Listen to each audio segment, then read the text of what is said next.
The broadcast is now starting. All attendees are in listen-only mode. Good afternoon, ladies and gentlemen. Welcome to TechGig webinar series, our endeavor to empower techies. We believe that sharing of knowledge is the key to enhance our skills and grow us as professionals.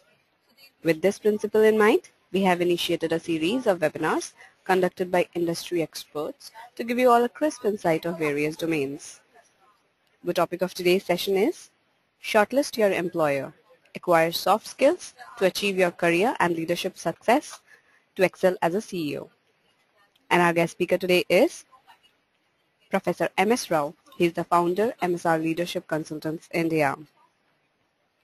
Professor M.S. is the father of soft leadership. He is an international leadership guru and an internationally acclaimed leadership educator, executive coach, speaker, and consultant. He has 33 years of experience and an author of 30 books, including the award-winning 21 Success of Sutras for Leaders that has been selected as the top 10 leadership books of the year 2013 by San Diego University, America. His award-winning book, Success Tools for CEO Coaches, Be a Learner, Leader and Ladder, is a community award winner for 2014 by Small Business Trends, America. He has trained over 20,000 people so far. His vision is to build 1 million students as global leaders by 2013. He has been listed as one of the leading achievers around the world in Marcus Who's Who in the world in 2013. He served as an advisor and judge for several prestigious international organizations, including Global Leadership Awards, Malaysia. He is the first Indian to receive prestigious international award, International Coach of the Year from Comprehensive Coaching U Inc., America.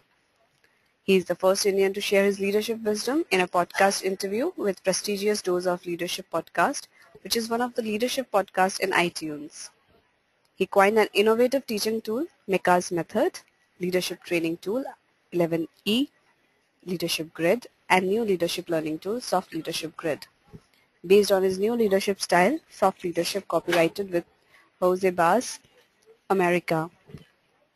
It is drawing international attention. It can be applied for organizations to improve their bottom lines and countries to achieve peace and prosperity. His award-winning research paper, Soft Leadership, A New Direction to Leadership, is amongst the most frequently downloaded in industrial and commercial training Emerald, UK. He successfully led a webinar on soft leadership organized by International Leadership Association, America.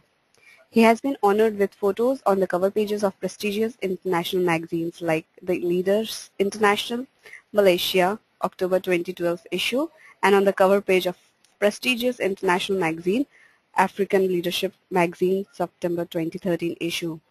Most of his work is available free of charge in his blogs. So, without further delay, I introduce you all to our guest speaker. Over to you, Professor Rao. Yeah, thanks for your gracious introduction, Aradhana. Hello, good afternoon and a warm welcome to everyone. Let me take this opportunity to thank TechGig.com for providing this wonderful platform to share my knowledge and experience on executive coaching, education and leadership. I'm so honored to be with you today. I thank you for taking time off from your busy schedules to participate in this webinar. I would like to share with you about my upcoming other book, Shortlist Your Employer, Acquire Soft Skills to Achieve Your Career and Leadership Success to Excel as a CEO. First of all, let me share with you how I got the trigger to write this book. During my leadership development training programs, some executives asked me how to fast-track their careers and to grow as CEOs. Some of them raised questions on soft and hard skills, and many of them do not know what really the soft and hard skills are. I thought there is a need for this kind of book. Since I earned my PhD in soft skills and provide soft skills training to companies regularly, I added this book. The biggest mistake that you can make is to believe that you are working for somebody else. Job security is gone. The driving force of a career must come from the individual. Remember, jobs are owned by the company, you own your career, said Evel Nightingale. Conventionally, employers shortlist job aspirants to fill their vacancies. However, this unconventional webinar underscores to shortlist your employer. If you are meritorious and equipped with employability skills, you can shortlist your employer. If you are equipped with hard and soft skills, you can shortlist your employer. If you acquire right mindset, skill set and tool set, you can shortlist your employer. If you are equipped with self-management skills, job-related skills and transferable skills, you can shortlist your employer. Therefore, shortlisting your employer is an easy task if you are equipped with adequate knowledge, skills and abilities and are employable and deployable in the corporate world. I have an experience of shortlisting my employers during my lifetime, as basically I have been choosing to pursue my passionate areas only. Since you must be in a position to shortlist your employer based on your passion, similarly, you must be in a position to shortlist your employer based on your passion to fast-track your career to grow as a CEO. There is a myth among some job aspirants that employees are only in dire need to search for employers. The truth is that employers are more concerned to recruit the right talent to improve their organizational bottom lines. In fact, job seekers and job givers must be in a win-win position to make employment fruitful. Above all, these are the days of partnership between the job providers and the job seekers, as the days of the employer and the employee relationship are getting outdated gradually. Here is how you can shortlist your employer. You must choose the right employer based on your passions, career opportunities, and monetary benefits. You must keep your priorities right, first of all. You must be clear about your career goals. Where do you see yourself 5 years, then 10 years, 15 years, and 20 years from now? Emphasize more on your passion rather than money. If you follow your passions, money will follow you naturally. Hence, identify your passions and choose your employer accordingly. Choosing and shortlisting the right employer helps you balance your personal, professional, and social life to provide meaning to your life. Love your employability, not your employer. That means employers appreciate employees who are committed and dedicated. They don't appreciate flatterers and informers. Of course, they need informers among the employees who can pass them with genuine information about other employees to safeguard their organizational interests. It's known as informal communication, which often serves as a feedback for the employers. In the present context, employers are very serious and they respect the employees who deliver their goods properly. They appreciate the employees who add value to their organizations. The true employees work sincerely and deliver their goods as per their expectations. It adds value to their resumes and enhances their employability, which is the need of the hour. In fact, there is no permanent employment, but only permanent employability. To ensure your permanent employability, you must regularly update your knowledge, skills, and abilities. You must learn, unlearn, and relearn the changing times and technologies. This kind of attitude and mindset enhances your employability. It leads to earning respect from your employer and safeguarding your employment as well. Even if there is any problem with your present employer due to organizational politics, you will be in a great demand elsewhere as you are already equipped with employability skills. Other employers are eagerly waiting to absorb you. Hence, love your employability, not your employer. Let us move on to the slide number 3. Here are the 7 steps to achieve success in your life. People often ask me how I achieved my success in most of my training and teaching programs. Usually, the high achievers respond with passion, hard work, smart work, etc. But I respond my audiences differently with my time-tested 7-step success process, which is, first step is, I always discover my strengths, which are mostly innate. I'm rarely concerned about my weaknesses. At the same time, I safeguard from my weaknesses. Additionally, I avoid repeating the mistakes I have made in my life. Number 2, I don't compare with others because I am born with unique gifts and traits which no other person has in this world. As a result, I don't envy others. Most conflicts in this world arise due to envy. When there is no envy, your mind is peaceful and you concentrate on your progress. Step number 3 is I always concentrate on my strengths and produce work based on it. Hence, I enjoy doing what I do, and it gives me a lot of confidence and immense satisfaction. Step number 4 is after producing my work, I look for opportunities that match with my work. I am fortunate to be blessed with an imaginative mind, and I constantly explore opportunities within my mind. Above all, I have an open mind. If I don't find opportunities, I still explore various options freshly, and finally I find some and shortlist a few of them. Step number 5, I align my produced work with the identified opportunities. I never look at the door that is closed. I always look at the door that is open.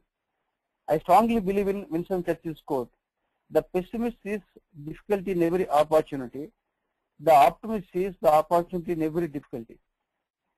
Now coming to the step 6 is, I have a database with a huge network of international connections who I regularly communicate over email and phone, sometimes through Skype also. I help them and seek their help if required. Finally, the 7th step is, whenever I endeavor to align my created work with identified opportunities, I find lots of distractions. Most times, things don't work as my plan. Hence, I analyze the reasons for distractions and address them honestly with a calm and reflective mind. Again, I try to align my created work with the available opportunities. I fail repeatedly, but I learn lessons and persist. Because of this persistence, I align my work with the available opportunities and achieve success finally. In this process, I emphasize on time and timing, which pave the way for my ultimate success. So let us move on to the slide number 4. Here are the 7 timeless tools to fast track your career. These tools will definitely help you to grow very fast in your career.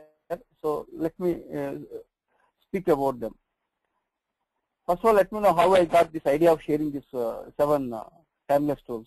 Once I was invited to inspire engineering students who were selected by a prestigious IT company in India.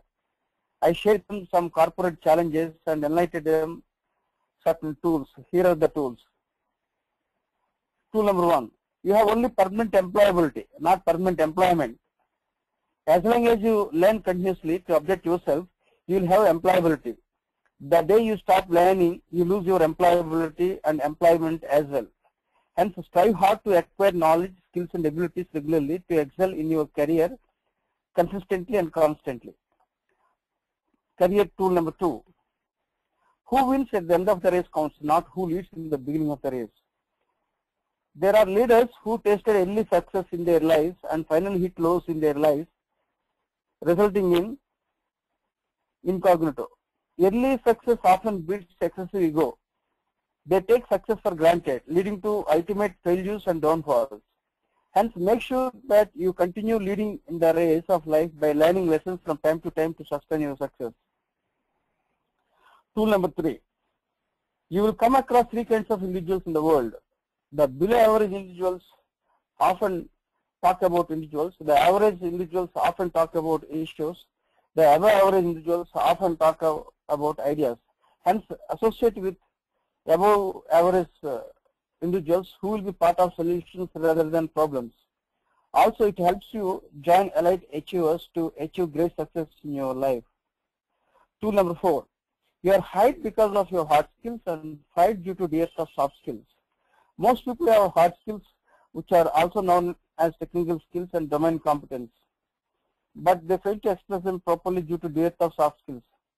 Soft skills are all about how you convey your hard skills. They help you fast track your career. Tool number 5. Help locate the fish. The conventional wisdom talks about teaching the art of catching the fish rather than giving the fish. The current world is highly complex and competitive. It requires on the part of leaders to show opportunities to others, as presently people are already aware of the art of catching the fish. Hence, guide, groom and show opportunities to others. Career tool number 6. Persistence pays. It's always the average people with extraordinary persistence succeed in this world. When you look at Thomas Alva Edison, Colonel Sanders, Alexander Graham Bell, they all succeeded due to their persistence. They persisted when there seemed to be no light at the end of the tunnel. John Maxwell once remarked, When water boils at 212 degrees, but at 211 degrees, it is still just hot water. 1 extra degree, an increase of less than 0.5% can make the difference between a pot of languishing liquid and a bubbling cauldron of power. 1 degree can create a full degree of steam, enough power to move a train weighing tons. That 1 degree is usually momentum. Therefore, don't give up when you are close to victory. Take your battle to its logical end. Don't get carried away by failures. Continue your work with optimism relentlessly and consistently to accomplish your goals. Career tool number 7. What got you here won't get you there. This message comes from Marshall Goldsmith, who is world's renowned CEO coach, who is very close to me, who is very kind to provide endorsements to most of my books. Even he wrote foreword for my book, and also he wrote foreword for one of the books authored by my son. So what he says is that the tools and techniques that helped you come up to this level will not help you scale to next higher level. You must change your methods and style of approaches from time to time. Don't get complacent with your achievements. The current world demands learning, unlearning, and relearning. You must reinvent from time to time to get updated, to excel in your life. Therefore, equip with these 7 timeless tools and techniques to fast track your career to excel as a great leader. These 7 tools already I have posted in LinkedIn, and the response is very good. The LinkedIn has given me permission to post articles directly. Recently I started posting articles. The response is good, especially for this 7 tools, so they are liking it very much. So you can also get to know from LinkedIn. The next one is ensure your employability with soft skills and employment with hard skills. That is in slide number 5. Soft skills are different from hard skills. It's a new discipline catching up globally as companies realized its importance to improve interpersonal relations to enhance bottom lines. The term soft skills were referred with different names in the past and are often mistaken for emotional intelligence, interpersonal skills, communication skills, and behavioral skills. In fact, soft skills are all about your personality, attitude, and behavior. Soft skills are the way you put across the things in a positive, polite, pleasing, and polished manner. They are different from hard skills, which are nothing but technical skills and your domain competence. Hard skills are mostly tangible and can be seen, while soft skills are largely intangible and can be felt. Hard skills are technical skills and are mostly praised during using nouns, while soft skills are people skills and are mostly praised using verbs. A judicious blend of both soft and hard skills is essential to fast track your career. Here is the difference between soft and hard skills with examples and illustrations. If you call physically handicapped, it is known as hard skills. Instead, if you call it physically challenged, it is known as soft skills. If you instruct smoker, don't smoke, it is known as hard skills. Instead, if you communicate thanks for not smoking, it is known as soft skills. If you tell generational gap, it is known as hard skills. In contrast, if you tell as generational differences, it is known as soft skills. If you call slow learners, it is known as hard skills. In contrast, if you call it differently abled learners, it is known as soft skills. If you call problems, it is known as hard skills. Whereas if you call challenges, it is known as soft skills. If you call weaknesses, it is known as hard skills. If you call them concerns, it is known as soft skills. Precisely, soft skills emphasize on how you communicate, while hard skills emphasize on what you communicate. According to Anthony Robbins, there is a famous story told about Tom Watson, the founder of IBM. One of his subordinates had made a terrible mistake that had cost the company $10 million. He was called into Watson's office and said, "I suppose you want my resignation." Watson looked at him and said, "Are you kidding? We just spent $10 million educating you." It's obvious that Tom Watson emphasizes the importance of costly corporate education with usage of soft skills. Similarly, one of the technicians in Indian Air Force made a blunder resulting in the crash of military aircraft that had cost hugely for the defense. Fortunately, the pilot ejected out safely with his parachute. The technician was called into commander's office, and the commander looked at the technician and said, Indian Air Force invested huge money to train you in aircrafts. Remember, military education is very costly. Therefore, from these two examples, you can understand the significance of soft skills in expressing hard skills in a positive, polite, pleasing, and polished manner to bring out the behavioral changes. Significance of soft skills.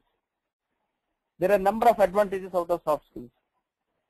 First of all, words are magical.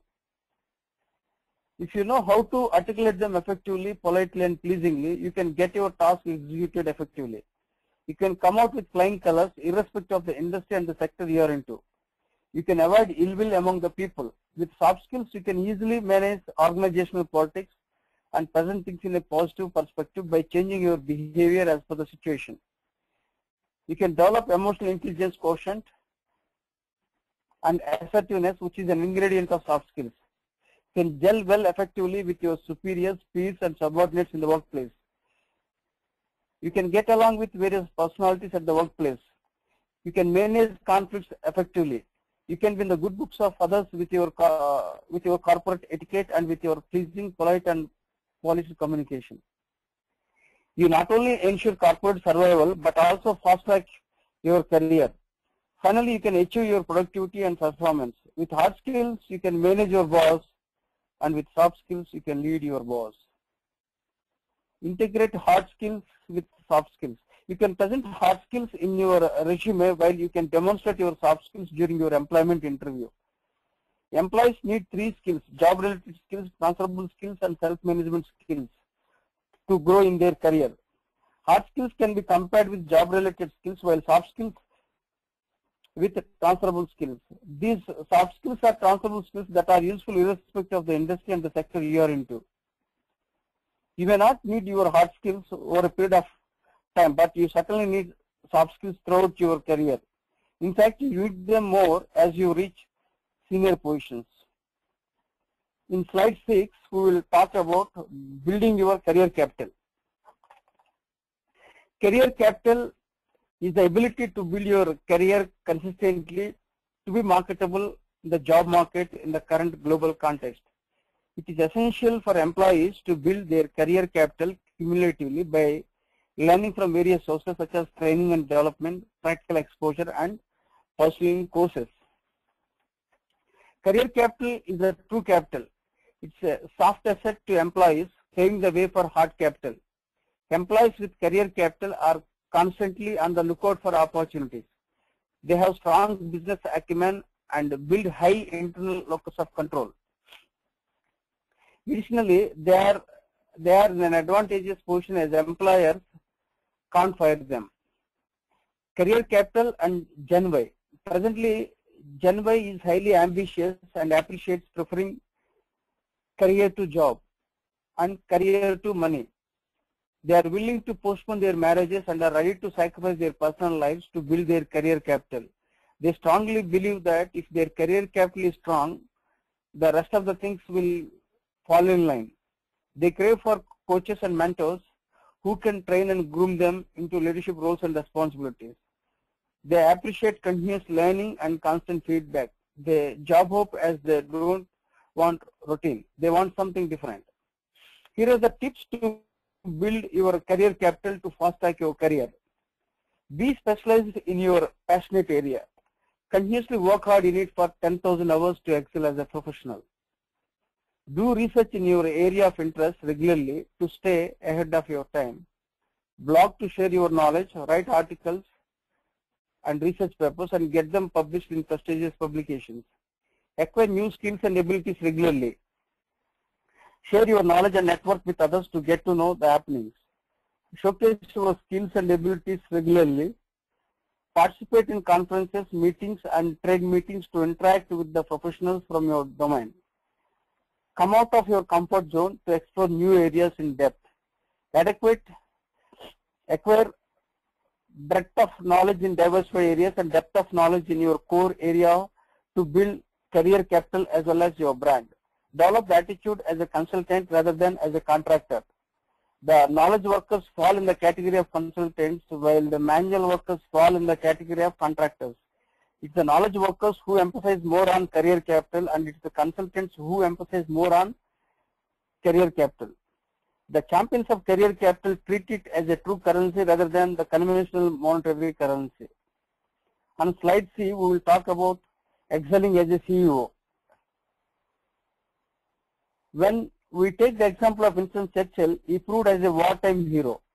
He led United Kingdom and other allied forces to victory during the Second World War when the world demanded his services.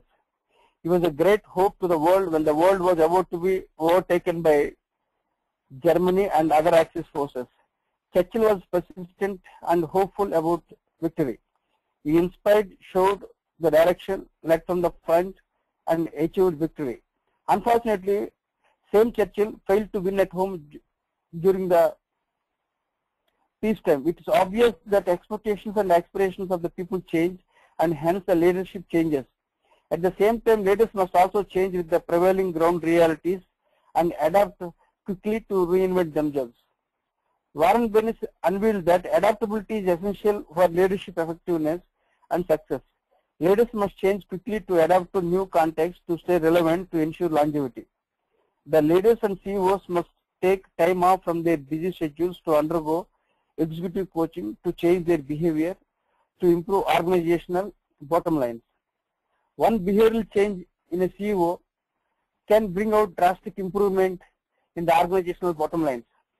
Hence, leaders and CEOs must undergo executive coaching to stay relevant and successful. Executive coaching for CEOs. Now we will talk about it. Most chief executives lead from the front based on their past experiences, observation, and learning, but rarely do they avail opportunities to learn from executive coaches who are specialists in executive coaching. They don't realize their blind spots but lead their organization just because they were successful in the past and were appointed as chief executives. Does it work for them? Does it enhance their leadership effectiveness? Globally, the business climate is changing rapidly and the chief executives are busy with corporate firefighting. If they are made aware of their blind spot, they can enhance their leadership effectiveness. But who will enlighten them? It is the executive coaches who can play a crucial role to bring out the desired behavioral improvement in chief executives to accomplish their objectives.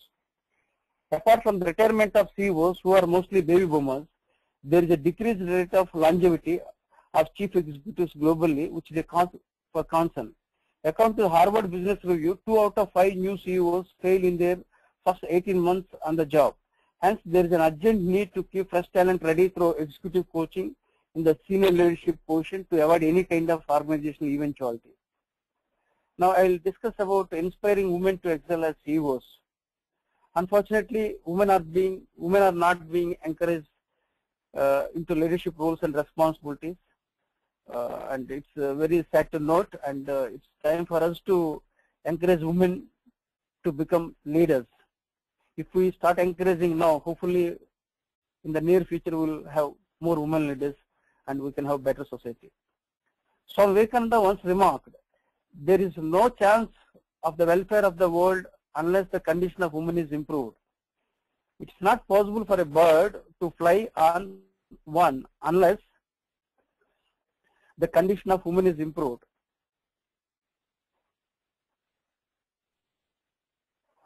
Swami Vivekananda once remarked, "There is no chance of the welfare of the world unless the condition of women is improved. It's not possible for a bird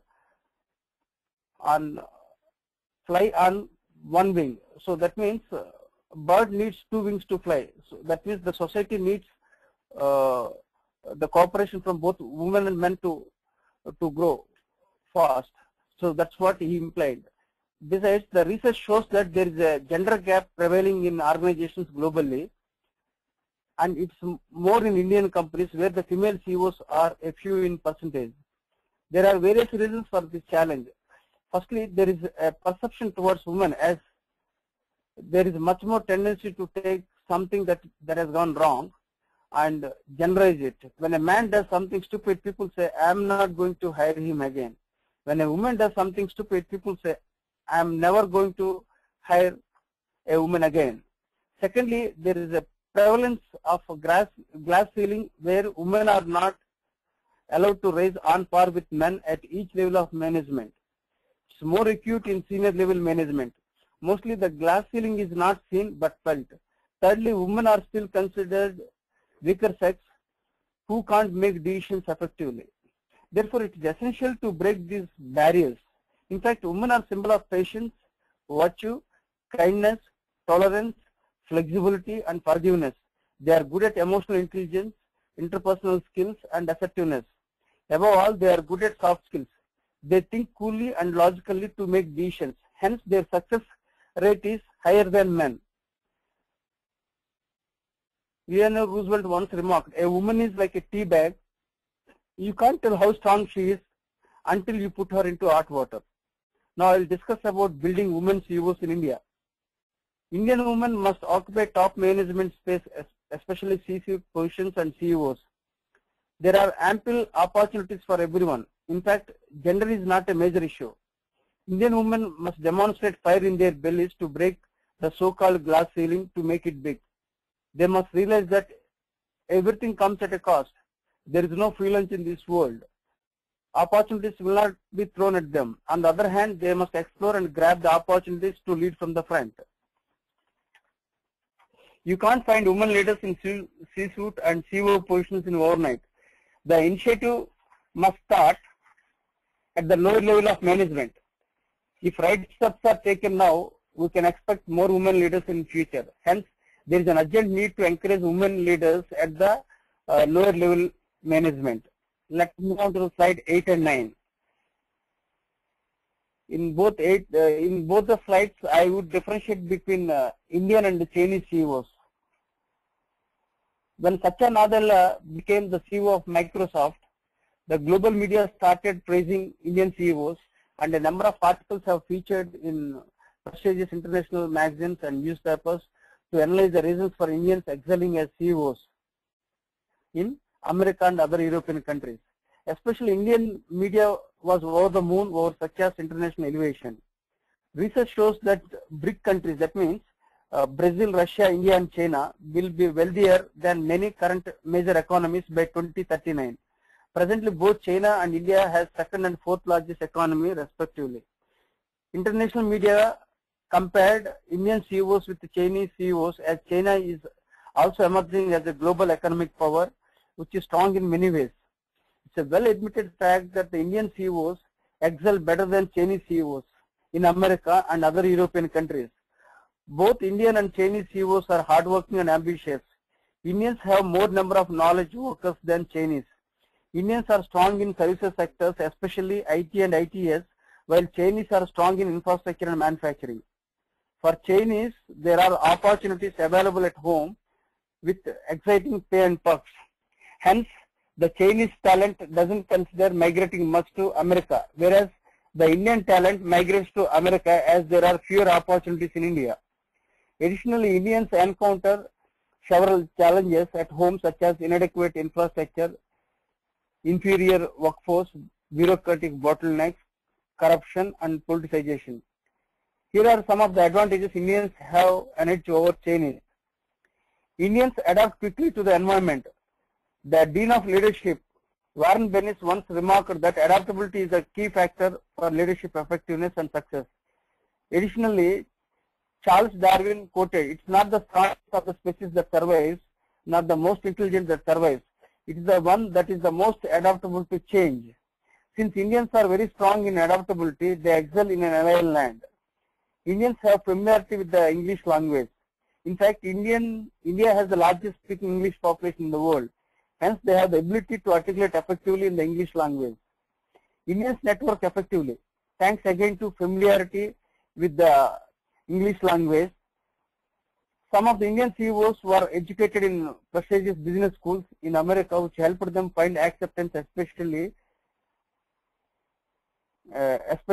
in and other countries also, and to have a firm foothold. Indians are workaholic by nature and are risk takers. They have the ability to explore the opportunities and avail them. Indians are resourceful as they have the ability to work with what they have. They develop this attitude in India, which helps in America, where people often fail to work despite being inundated with resources.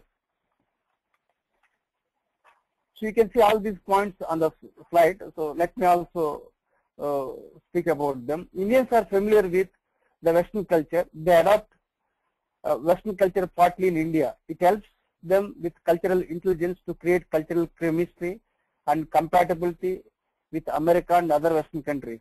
Indian society is highly diverse with an emphasis on unity in diversity. It promotes tolerance towards others' cultures, languages, religions, and regions, which help them gel well with other cultures easily. Indians come out of their comfort zones once they depart India. For instance, there were eminent Indians including Hargovind Khurana, Subramanyam Chandrasekhar, Venkatraman Ramakrishnan, to name a few, who made it big after they left India. The fact is that when they leave India, they come out of their comfort zones and grow quickly. Indians basically thrive on challenges and risk when they leave India. It is an added advantage to grow globally when they go overseas. Indians have an open mind with an ability to identify and explore opportunities. Americans respect talent and knowledge, and they appreciate Indians' workaholic mindset and professionalism. Above all, both India and America are democratic countries with an open economy which connects them quickly. Likewise, there are a number of differences between Indians and Chinese that make a huge difference in Indians excelling as CEOs in America and other Western countries. Above all, it's essential to have talent and drive to excel as CEOs that Indians are already equipped with enormously. So let us move on to the slide number 10. Here, now I would discuss about adopting soft leadership to enhance your leadership effectiveness. I'm excited to share with you that I regularly get many inquiries across the world for resolving their problems. At times, organizations approach me for solutions to resolve their problems. Usually, institutions and individuals approach me through Google and my social media network for my ideas and insights. On an average, I help around 10 people across the world every day by resolving their personal problems and organizational challenges. And I derive a great satisfaction from it, as I am making a difference from this non-profit initiative. In February 2014, a doctoral student from Philippines requested me to provide answers for 3 questions on leadership. He informed me that he approached international leadership gurus through Google search engine, and he got my name from search engine. I felt very happy about his passion on leadership, and hence I took time off from my busy schedules to respond to his questions. Here is one of the questions raised by him. The question is, as a leader, how will I inspire and motivate people in my organization? I gave the response as follows. Be an example for others. Adopt soft leadership, which is a people-oriented leadership without compromising the roles and responsibilities.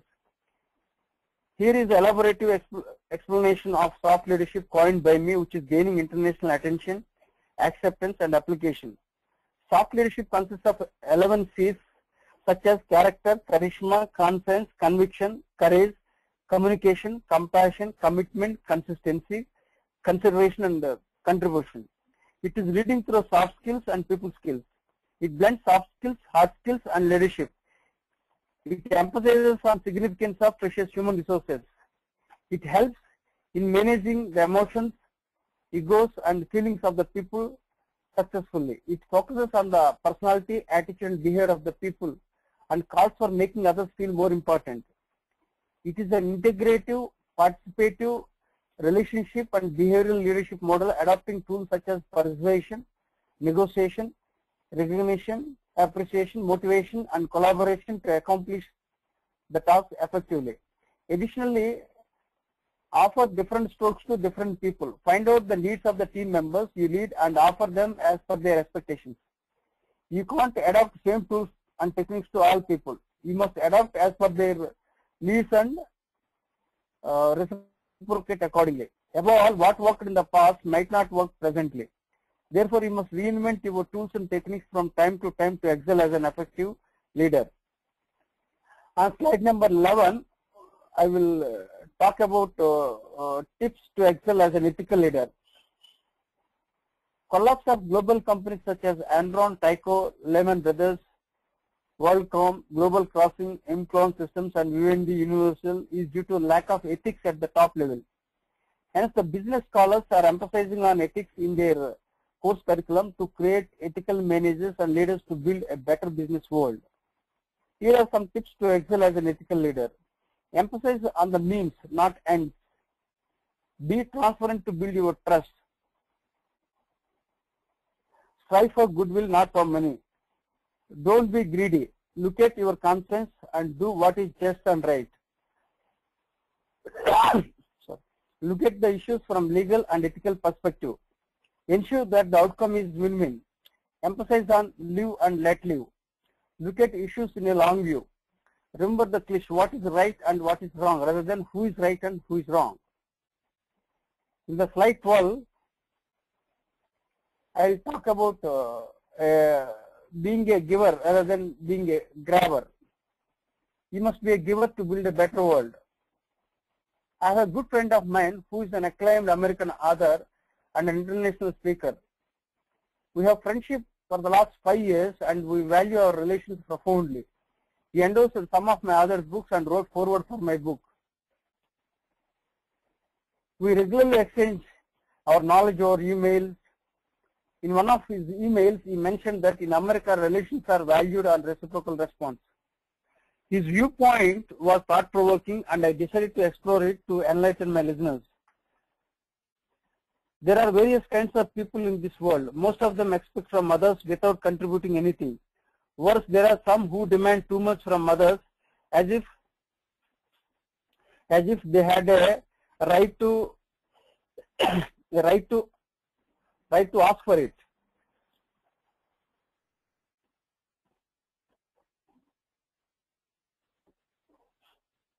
They have a right to ask for it. Such people are known as selfish people. Some of them even go to the extent of exploiting the relations for their short-term ends. They are also known as takers. You must safeguard from such selfish people in this world. Once they avail the opportunities, they say goodbye to you forever. Such people often fool the people around and can't grow in their lives as they can't succeed all the time in fooling others. Abraham Lincoln rightly remarked, you can fool all the people some of the time and some of the people all the time, but you can't fool all the people all the time. Therefore, these people will be checkmated over a period of time and end up with a disaster. Takers are fakers. They fake others. They wear multiple masks to get their things done. You can easily identify takers as they approach you whenever they need your help. Once their work is over, they don't show their faces. They approach you again when they need your help. To bridge the gap in relations, they tell lots of lies to cover up. Unfortunately, they end up in a disaster. At times, they come to you with an impression to help you with a hidden agenda to take big favors from you. Therefore, be careful with the takers in your life. In the second category, you will find people who seek help from others and also reciprocate when the time comes. They often think, what is in it for me? They are known as matchers.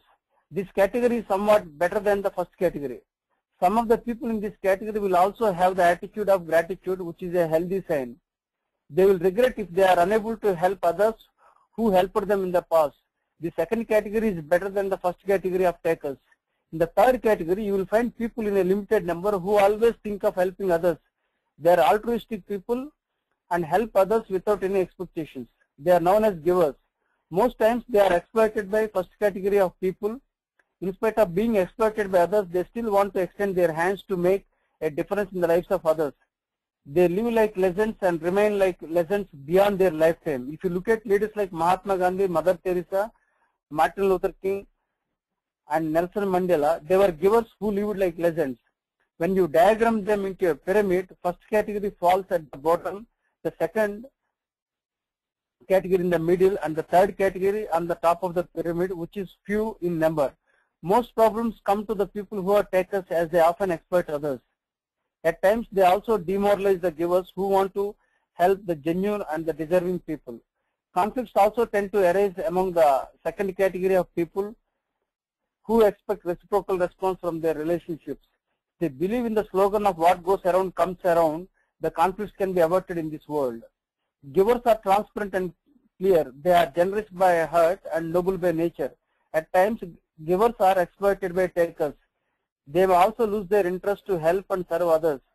Since generosity is the hallmark of their nature and servanthood is their behavior, they keep giving to others. This is the reason why most of the givers excel as legends over a period of time. And that is the reason why the world is moving in the right direction under the leadership of givers. Selfish people add value for themselves, not for others. Altruistic people add value for others, not for themselves. Selfish people keep profit before purpose, while the altruistic people keep purpose before the profit. Selfish people are losers, while altruistic people are winners. Hence, differentiate between selfish and altruistic people.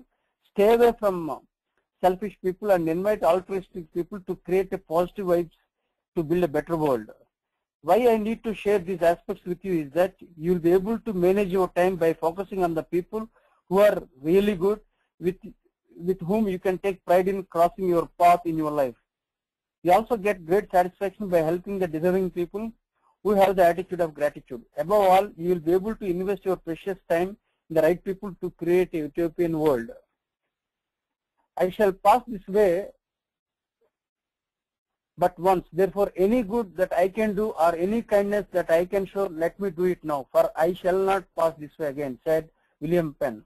So the leadership message from this webinar is, be a giver to build a better world. So you can see resources in the next slide. I have 3 blogs meant for leadership development. You can visit them to know more insights on leadership. If you hit Google with my name, Professor M.S. my name appears on the first page. You will find around 700 articles online which are free. When you find time, you may read my articles. You may share them with others as the knowledge grows unshared. You can also post your feedback. I appreciate if you could post your feedback on my Facebook page, like and share with your known connections. I conduct training programs for all levels of management. My vision is to build 1 million Indian students as global leaders. I want to achieve it with the help of social media, as there is a limitation to train 1 million people physically. I have already trained 20,000 people so far through direct training programs. I am building a core team of 50 leaders to partner with to make my vision into a reality. You can post your feedback about my webinar on my Facebook page. So you can look at the acknowledgement. There are people who are very supportive globally, like James Stroke, who writes on American leaders and who is a very famous thinker. He wrote forward for one of my books, that is Success Tools for CEO Coaches, that won an international award recently, around 2 weeks ago, and I am the first Indian to win that award in the area of management with the highest votes of 3,740. So James Stroke wrote forward for that book, and also he regularly contributes, provides endorsements for my books. Marshall Goldsmith, who is a very good friend of mine and whom I respect so much, has also written endorsement, and there are various international thinkers they have written. And as I said, this book is going to be published very soon. You can get the inputs from social media and especially through Facebook. I'll update regularly, so you can get to know it. And the Pearson has published my book, that is 21 Success Sutras for Leaders, which was ranked as top 10 books in the world by San Diego University. That you can read it and you can gift it during your corporate training programs. It's a very good book. And now we will move on to Q&A session. Yeah.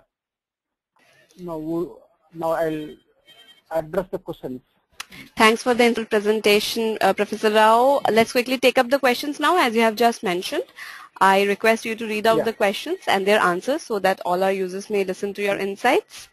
So are you able to see the questions coming into you? Yeah, I'm just, we are looking at them. Yeah, I'm able to see. Yeah, I'm able to see. Just wait a moment. We are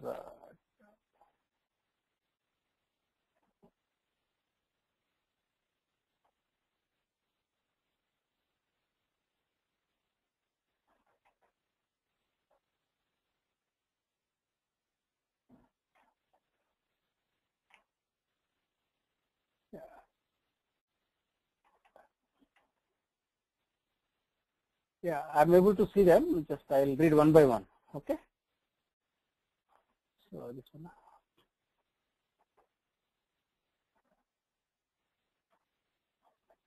This one first. The question is how to achieve goal while working with organization where we don't get time of self and family. Yeah, it's a very big challenge because people find it very tough to balance their personal and professional lives. So what you can do is, this question was raised by where is the first question? It has gone up. This question, let me repeat once again. How to achieve goal while working with organization where we don't get time to time of self and family. This question was raised by Rakesh Gautam. Yeah, this is a challenge most of the corporate executives they encounter. So what you have to do is, when you select a job, you have to select the jobs that suit your goals. So that what happens, you'll be able to achieve your goals and also you'll be able to enjoy your work. For instance, I worked in a research organization some around 5 years ago. I deliberately joined in research organization. Why I joined was that I just wanted to learn a little bit of research to become a successful professor. So although I had teaching experience, I didn't have any research experience. So what I did was I joined deliberately into research department, and of course I completed my PhD in soft skills, and also I acquired new areas of research, how to do it. So that helped me to write books also.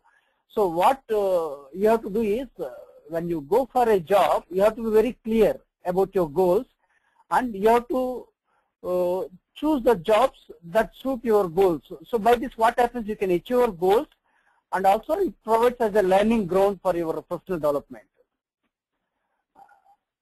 And the second question is, how to move from job to business, by Rakesh Gautam. How to move from job to business. Yeah, so what you can do is, since you are already into job, so you can on weekends or during the leave period, so you can try some ventures which you feel comfortable and which you feel viable and feasible.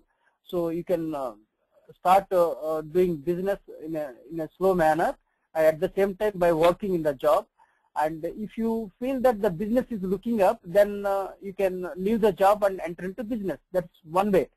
And another, this is the risk-free. And another thing is, if you are very much confident about your business plan and proposal, and if you are having the resources and also the knowledge and the people to support you, then you can quit the job and start aggressively with your business plan to become a successful entrepreneur. So these are the two ways you can go about. One is working and gradually getting into business.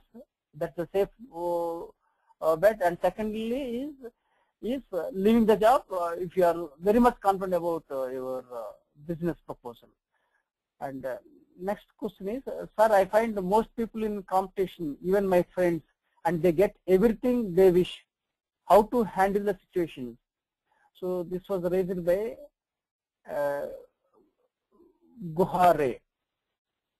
See, nowadays people are highly ambitious, and they have, most of the people, especially young people, Gen Y, they have a lot of fire. So all are working very hard. They are taking a lot of interest in their careers. So competition is very stiff. So this you need to accept it. Okay, that's one thing.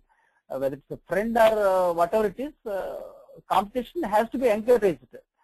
So what you can do is, you have to look into the areas where there is least competition and try to explore. That's one way to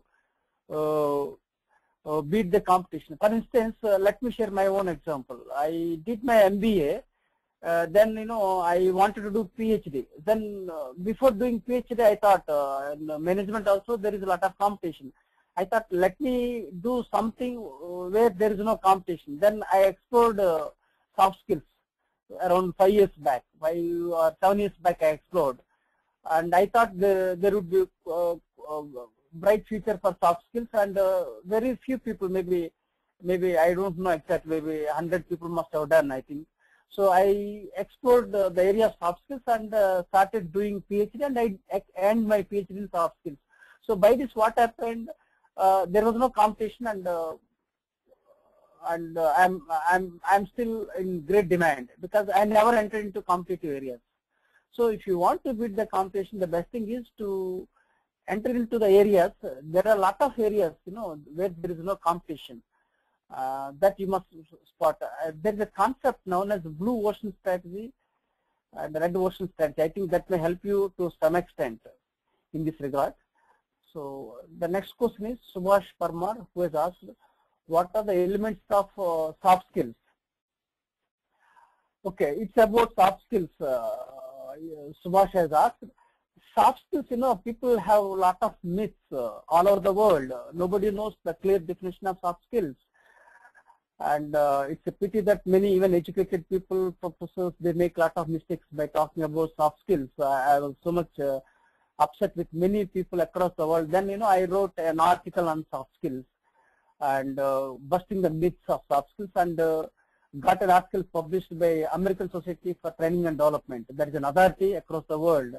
So they published that article in which I have mentioned various myths about soft skills, because soft skills means people think it is communication skills or emotional intelligence. It's not in that way. Soft skills are all about your personality, attitude, and behavior. Soft skills means how pleasingly, politely you talk and communicate with others. Soft skills are related to interpersonal skills. So likewise, these are all the issues which are more or less related to soft skills, but not per se soft skills. Okay. And to put it precisely, soft skills are all about, already I have told in the webinar about by differentiating between soft and hard skills. These soft skills are very much required to fast track your career. That's the reason why I have chosen this topic, soft skills. And many executives, even senior executives, have been asking me during my leadership training program. So I thought of writing a book on it. Even I wrote already 3 books on soft skills. This is the 4th book I have written. Okay. The next question is Balram Gupta has asked, thanks for the opportunity of being part of such a lovely session. I don't have any questions as of now. It was a nice session, Mr. Rao. Had been wonderful doing the entire session. Thanks. Okay. Oh, he's praising me, Balram Gupta. So nice of you, Balram, for your kind compliment. In fact, people like you inspire me to be more accountable and responsible. The next question is Ravi Sundara Raman has asked, what are the skills required to move the management ladder from project manager to vice president? So let me repeat this question. I think this is the question asked by many people, and even I think I have already explained in the webinar, but not exactly in this way. What are the skills required to move management ladder from project manager to vice president? Okay, if you want to fast track your career, so what you have to do is you have to emphasize more on soft skills rather than hard skills. That's the first point. You have to blend IQ plus EQ. IQ means intelligence quotient. We Indians mostly talk about IQ, but you have to talk about emotional intelligence quotient. If you want to get into senior leadership positions, your EQ helps you a lot. Okay, and if you want to become very senior, if you want to become a CEO, you enter into line positions, not into staff positions, because staff positions means you will be supporting only throughout your life.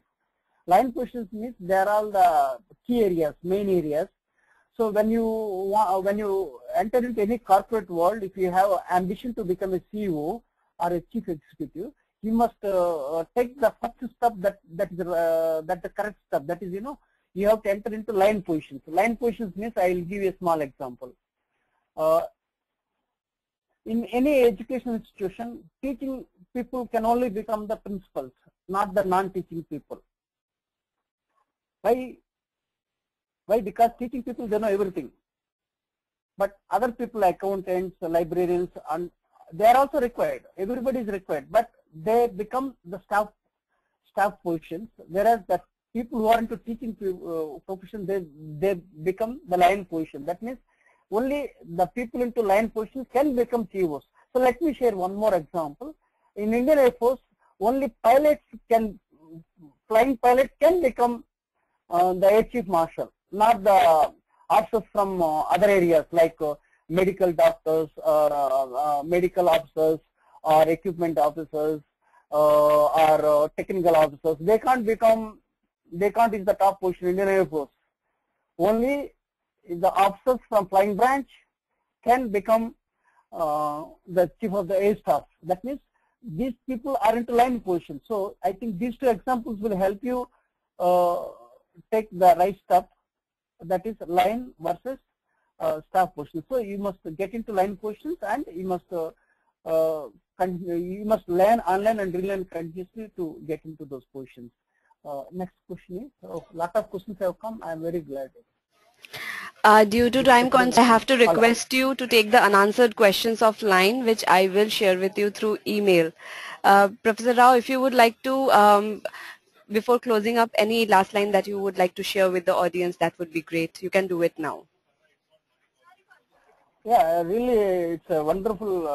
It's so nice to interact with attendees, and it is indeed an honor to invest my time for the attendees of TechGig.com.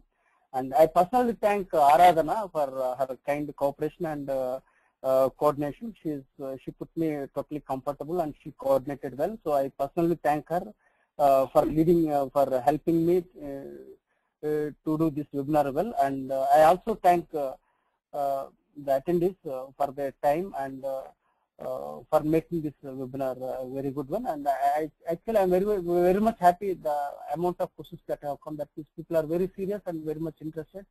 I'm so excited.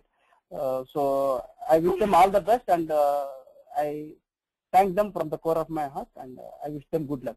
Have a nice day. Bye-bye. And I'm really thankful to our guest speaker today for conducting this wonderful webinar. It was indeed a great session. I would also like to thank all our participants for their support in making this webinar a success. The recording of the webinar will be available on techgig.com by tomorrow. Thank you all for joining us today. Thank you, Professor Rao, for taking the time out and having us. I hope you have a great evening ahead. Thank you very much.